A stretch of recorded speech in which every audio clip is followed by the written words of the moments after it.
Hi everybody, I'm Matthew Lester from the Rhodes Business School.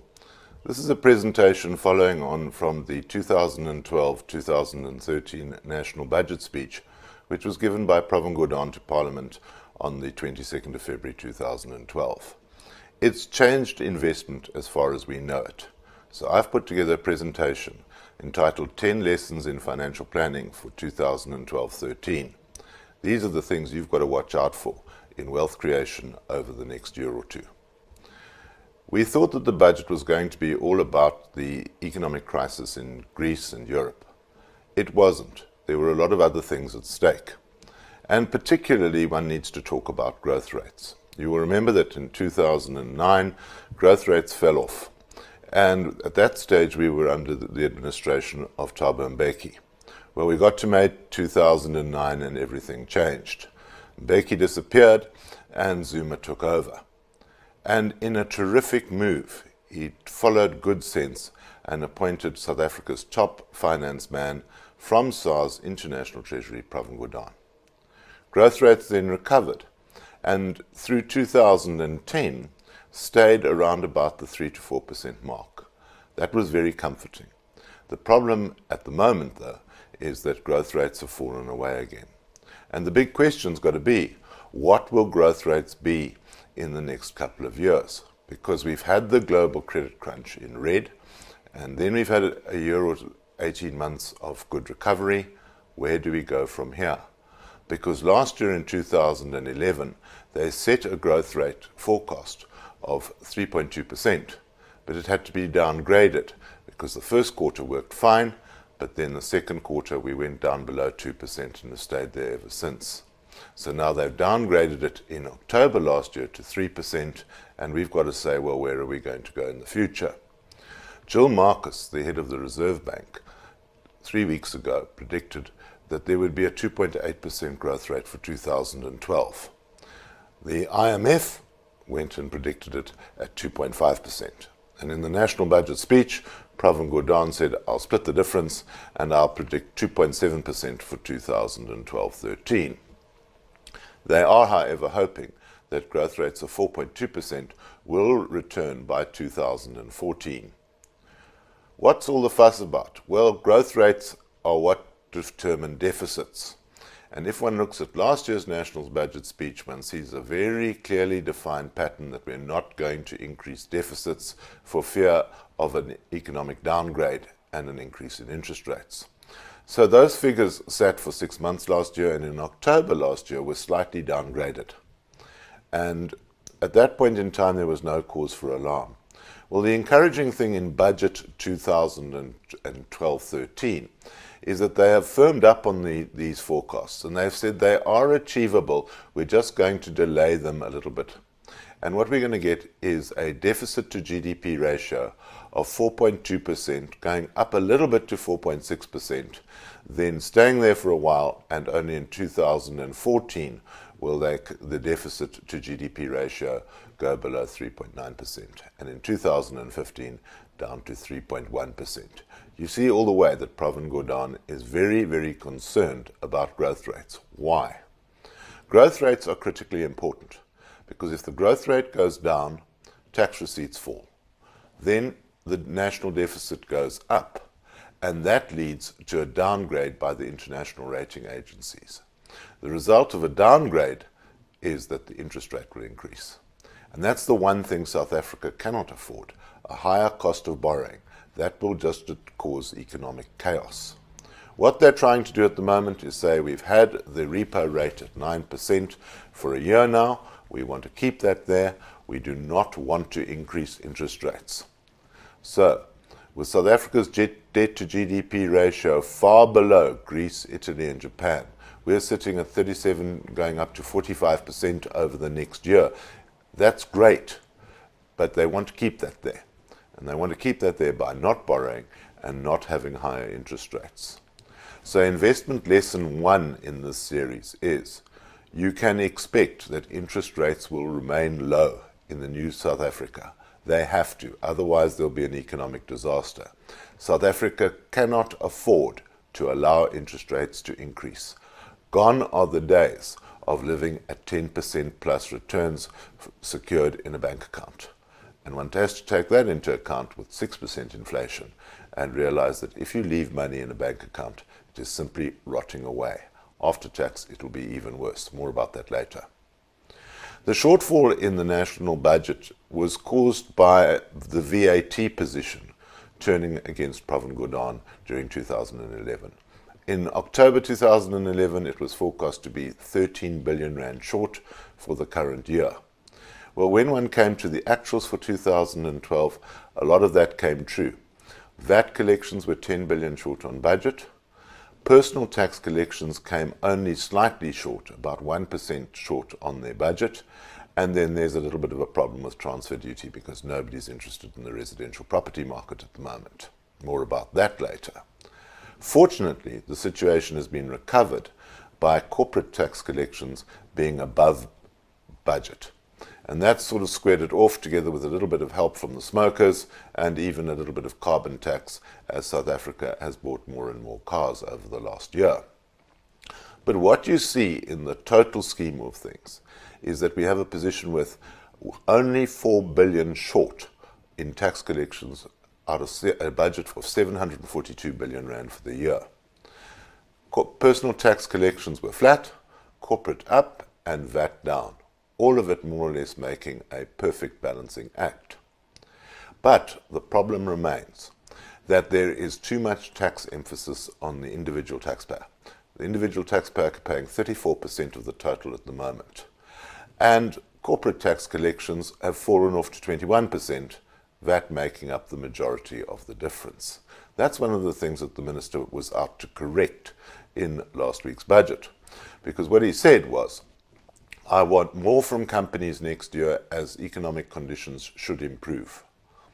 I am not going to allow STC collections to fall as predicted with the implementation of dividend tax. I'm going to increase dividend tax. Then I'll take more from smokers. Then I'll take some more from VAT simply because of inflation.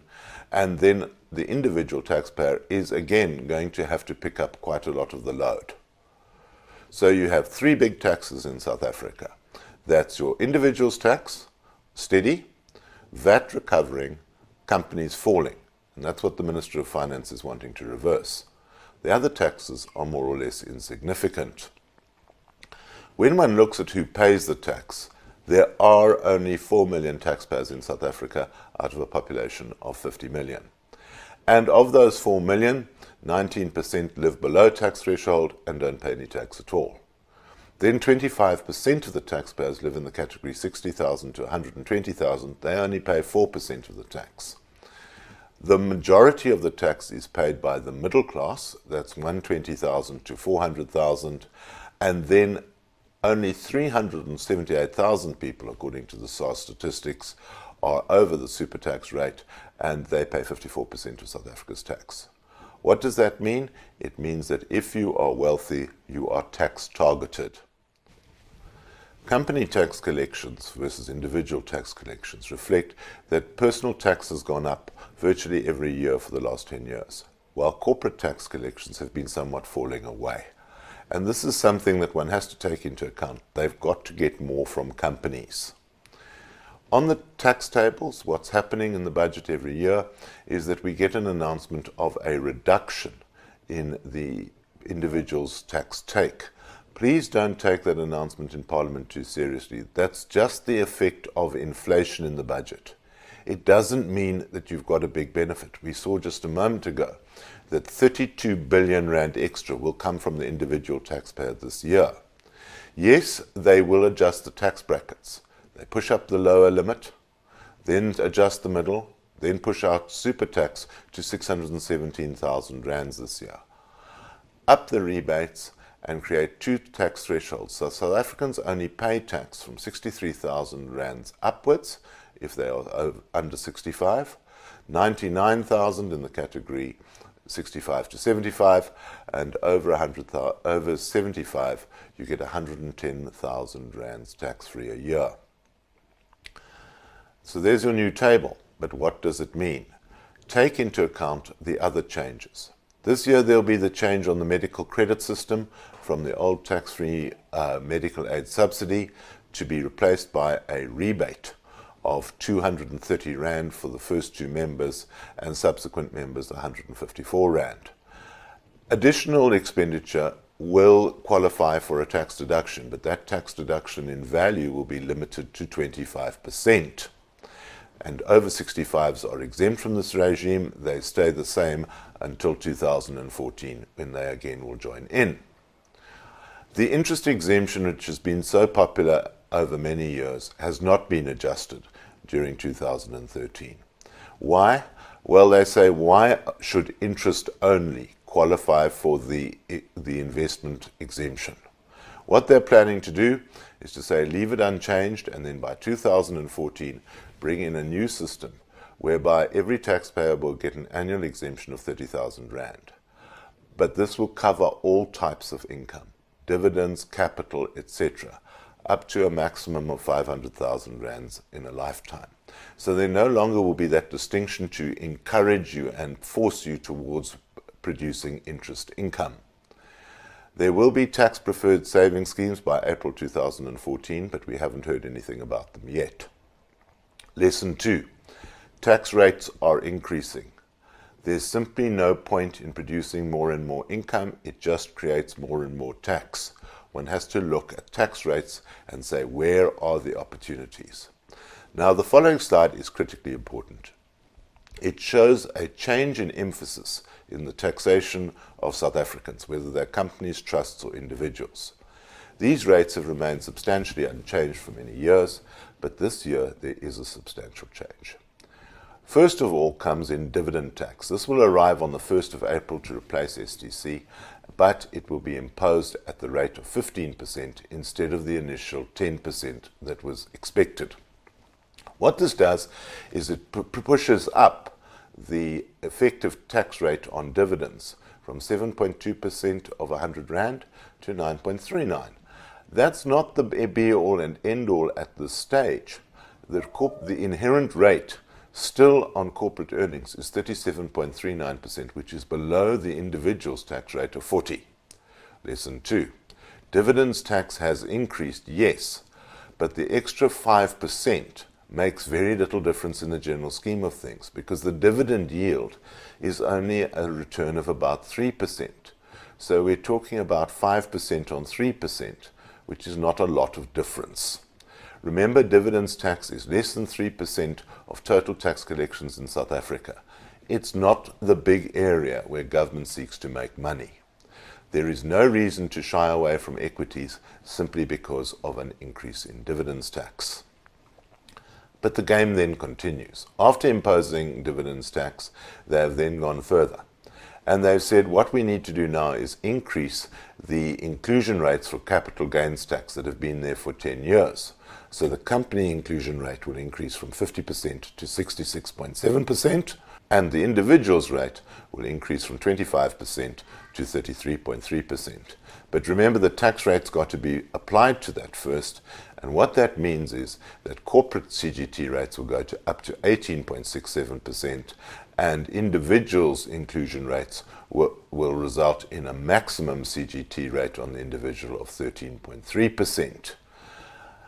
Then, if it's a company, the dividend has to be distributed, and dividends tax is charged on top of capital gains tax. This results in an effective 32% tax rate for capital gains received by companies, compared to 22.6% just a year ago. That's a massive difference, but you mustn't be too alarmed by it, because most of the income earned by companies is revenue in nature and not subject to the double tax position.